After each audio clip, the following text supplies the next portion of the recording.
औज़ुबिल्लाहिमिनश्शैतानिर्रजीम बिस्मिल्लाहिर्रहमानिर्रहीम। अस्सलाम वालेकुम स्टूडेंट्स, आज हम करेंगे आपकी फ़िज़िक्स का यूनिट नंबर 5 और पेज नंबर है 120। टॉपिक का नाम है प्रेशर। तो जो मार्क्स लगाने हैं वो मैं आपको पहले बता देती हूँ। यहाँ से लेके प्रेशर से यूनिट एरिया तक डेफिनेशन की हेडिंग लगाएंगे आप। उसके बाद यहाँ से लेके इस ब्रैकेट तक आप लोग ऊपर लिखेंगे मैथमेटिकल एक्सप्रेशन यहाँ पे। फिर यहाँ से लेके ये इसकी ऐसा यूनिट है यहाँ तक और पास्कल, यहाँ से लेके यहाँ तक ये जो इंक्रीज़ तक है। यहाँ पे आप ये विजिबल नहीं है, मैं आपको बोल देती हूँ। ये जो ये वाली लाइन है, द प्रेशर इंक्रीज से लेके एरिया इज़ इंक्रीज्ड, यहाँ तक आप लिखेंगे पी। ये क्लियर नहीं आ रहा, सॉरी। पी डायरेक्टली प्रोपोर्शन है फोर्स के, ठीक है। ये पी और ये पी डायरेक्टली प्रोपोर्शन है फोर्स के। ब्रैकेट में आप लिखेंगे ए कांस्टेंट, मतलब कि एरिया कांस्टेंट है, तो आप इसको एरिया कांस्टेंट ही लिख लीजिएगा ब्रैकेट में। उसके बाद व्हेन अ स्मॉलर एरिया से लेकर गिवन फोर्स तक, यहाँ तक ऊपर आप लिखेंगे प्रेशर इन्वर्सली प्रोपोर्शन है एरिया के, यानी कि पी, ये प्रोपोर्शनैलिटी का साइन डालेंगे और 1/a लिखेंगे और ब्रैकेट में लिखेंगे फोर्स कांस्टेंट। ये विजिबल नहीं है तो मैं इसलिए बोल रही हूँ ताकि आप ये लिख लें। ठीक हो गया जी। उसके बाद फिर ये वाई डज अ बैलून से लेके यहाँ तक, ये है आपके पास एग्जाम्पल नंबर 1 बैलून की। उसके बाद आपके पास इस टॉपिक में यहाँ से लेके तो ये शू तक, यहाँ तक मार्क लगाएंगे और हेडिंग देंगे एग्जाम्पल नंबर 2, ठीक है। उसके बाद हैव यू एवर वंडर्ड से लेके मीट इजीली तक क्लोज कर देंगे ब्रैकेट को, और आप लिखेंगे एग्जाम्पल नंबर 3। और ये नाइफ़ की एग्जाम्पल है, एक शू की एग्जाम्पल है और एक बैलून की एग्जाम्पल है। ठीक हो गया। ये मार्क आप लगा लें, और अगर आपने नहीं लगाए तो वीडियो को पॉज करें, पहले मार्क्स लगा लें, फिर मैं आपको एक्सप्लेन करती हूँ। उसके बाद आप बाकी की वीडियो सुनें तो आपको टॉपिक अच्छे से समझ आ जाएगा।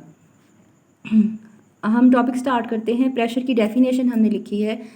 प्रेशर जो होता है, किसी भी फोर्स जब हम अप्लाई करते हैं ऑन यूनिट एरिया, उसको हम प्रेशर कहते हैं। यूनिट एरिया मींस के एरिया का यूनिट है 1 मीटर का स्क्वायर, तो हम फोर्स जो अप्लाई करते हैं यूनिट एरिया पे उसको हम प्रेशर कहते हैं। ये इसकी डेफिनेशन है, यहाँ तक ये क्लोज हो जाती है। उसके बाद प्रेशर को रिप्रेजेंट करते हैं सिंबल पी से।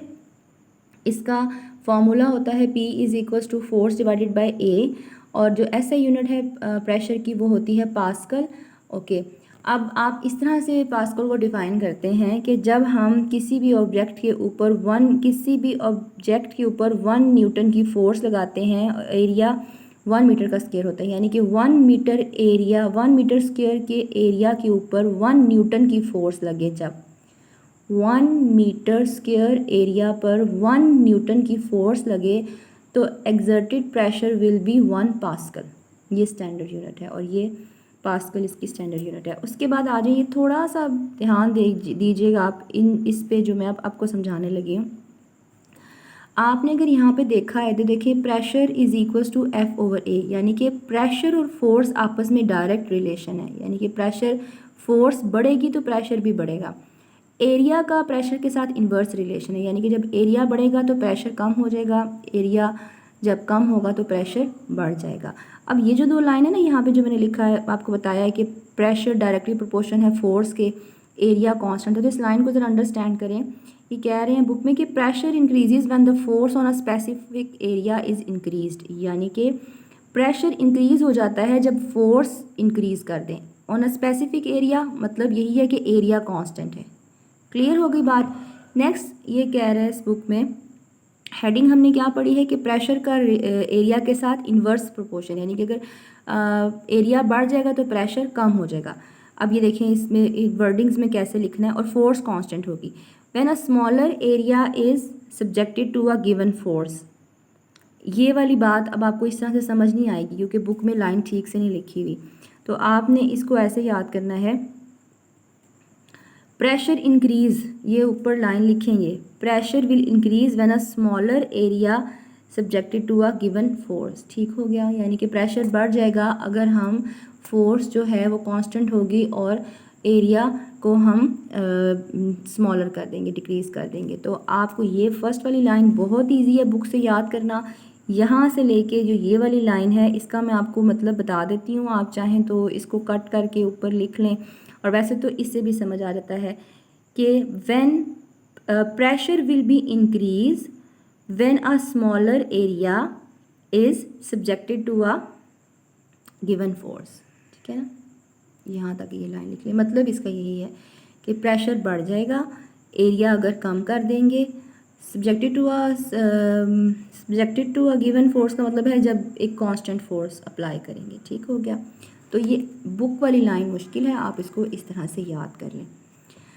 नेक्स्ट पे आ जाए तो ये अब हम यही जो दो बातें हमने पढ़ी हैं इन्हीं के बारे में बैलून की एग्जांपल है, फिर इन्हीं के बारे में शू की एग्जांपल है, फिर इन्हीं के बारे में नाइफ़ की एग्जांपल है। अब देखते हैं जी, मैं आपको हल्का सा बता देती हूँ। जैसे देखें ये प्रिक कर रहे हैं बैलून को एक पिन के साथ और बैलून ब्रस्ट हो जाएगा, लेकिन अगर इसी बैलून को दोनों हाथों के साथ पकड़ के स्क्वीज़ करेंगे तो बैलून ब्रस्ट नहीं होगा।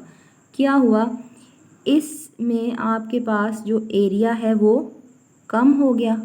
देखें पिन लगी तो एरिया कम हो गया ना, कम एरिया पे फोर्स लग रही है ना, और प्रेशर इंक्रीज़ हो जाएगा। एरिया कम हो गया, प्रेशर इंक्रीज़ हो गया, ब्रस्ट हो गया। लेकिन अगर हम दोनों हाथों से पकड़ के इसके ऊपर फोर्स लगा रहे हैं तो हम दोनों हाथों से जब एक हाथ इधर रख रहे हैं बैलून के और एक हाथ इधर रख रहे हैं तो एरिया को हम इंक्रीज़ कर रहे हैं। एरिया इंक्रीज़ हो जाएगा तो प्रेशर डिक्रीज़ हो जाएगा ना, हमने यही तो पढ़ा है अभी इस टॉपिक में। तो ये ब्रस्ट नहीं होगा उस सिचुएशन में। आप बुक से देख लेते हैं। Why does the balloon burst easily when pricked with a pin but not when squeezed by our hands?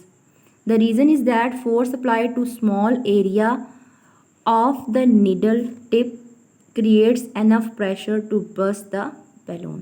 Area small था, फोर्स हमने स्मॉल एरिया पे लगाई है तो प्रेशर ज़्यादा हो गया है जिसकी वजह से ये ब्रस्ट हो गया। यहाँ तक ही क्लियर हो गया। नेक्स्ट पे आ जाए। शू की एग्जांपल है getting stepped on by a high heel shoe hurts more than getting steps on by a flat one. अब देखें, अगर आपके पास हाई हील होगी तो ये देखिए हाई हील है तो एरिया कम हो गया ना, इसका एरिया कम हो गया तो प्रेशर के साथ क्या रिलेशन है इसका,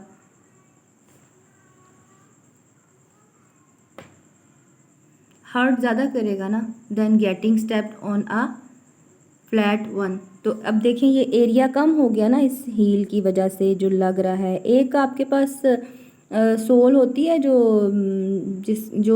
स्क्वायर शेप की हील्स होती हैं, कुछ जो शूज़ का स्क्वायर जैसे शूज़ भी होते हैं तो हील इस शेप की होती है स्क्वायर शेप की, उसमें देखें एरिया ज़्यादा होता है।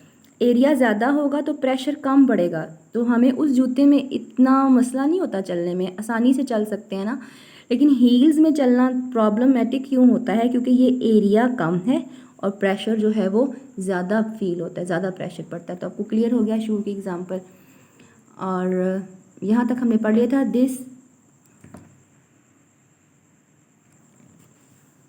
This is because the weight of the body is concentrated on a smaller area when a pencil heel shoe। यहाँ तक ये टॉपिक ख़त्म हो गया। नेक्स्ट नाइफ़ की बात करते हैं। नेक्स्ट थर्ड एग्जांपल है हैव। ये आपको जब टॉपिक आएगा ना प्रेशर का तो आपको एक या दो एग्जांपल्स एनफ होती हैं। ठीक हो गया, आपने सारी एग्जांपल्स नहीं लिखनी, लेकिन हम सारी एग्जांपल्स इसलिए स्टडी कर रहे हैं ताकि आपका कॉन्सेप्ट क्लियर हो जाए। ऑब्जेक्टिव में अगर कुछ आ जाए या वो घुमा फिरा के आपसे पूछ लें कि आप बताएं अगर किस जूते में चलना आसान होगा, किस में प्रेशर फील होगा और क्यों फील होगा, कह दें कि हील में ज़्यादा प्रेशर क्यों फील होगा, तो लॉजिकल क्वेश्चन है तो आपको आंसर पता होना चाहिए कि हील में एरिया स्मॉलर है तो प्रेशर ज़्यादा फील होगा, क्योंकि एरिया का और प्रेशर का इन्वर्स रिलेशन है जब कांस्टेंट फोर्स लग रही हो। ठीक हो गया। या वो ये क्वेश्चन कर सकते हैं कि अगर हमारे पास एक प्लेट है और उसको अगर हम एक हाथ से पुश कर रहे हैं और फोर्स लगा रहे हैं तो वो एक हाथ से फोर्स लगा रहे हैं तो वो आसानी से नहीं टूटी, लेकिन जब हमने दोनों हाथों से तोड़ने की कोशिश की, दोनों हाथों से पुश किया तो आराम से प्लेट टूट गई। तो हम यही बात करेंगे क्योंकि दोनों हाथों से फोर्स अप्लाई कर रहे हैं ना, तो फोर्स बढ़ गई तो प्रेशर बढ़ गया तो जल्दी से टूट जाएगी। ठीक हो गया। प्लेट्स का साइज़ सेम था, मतलब कि एरिया सेम था। होप्स हो कि आपको ये कंप्लीट हो गया होगा। ये प्लेट वाली एग्जांपल आपकी बुक में नहीं है, जस्ट कॉन्सेप्ट को क्लियर करने के लिए बताया कि अगर पेपर में कुछ ऐसा क्वेश्चन आ जाए तो आप उसका आंसर लिख सकें। नेक्स्ट है have you ever wondered why a blunt knife can not cut meat easily when you apply the same force on a sharp and blunt knife, the sharp knife offer little surface area thereby increasing pressure। जो sharp knife होता है, जो बहुत पतला होता है आगे से, वो एरिया कम होगा उसका तो प्रेशर ज़्यादा लगेगा। एरिया कम प्रेशर ज़्यादा, because area and pressure are inversely proportion to each other.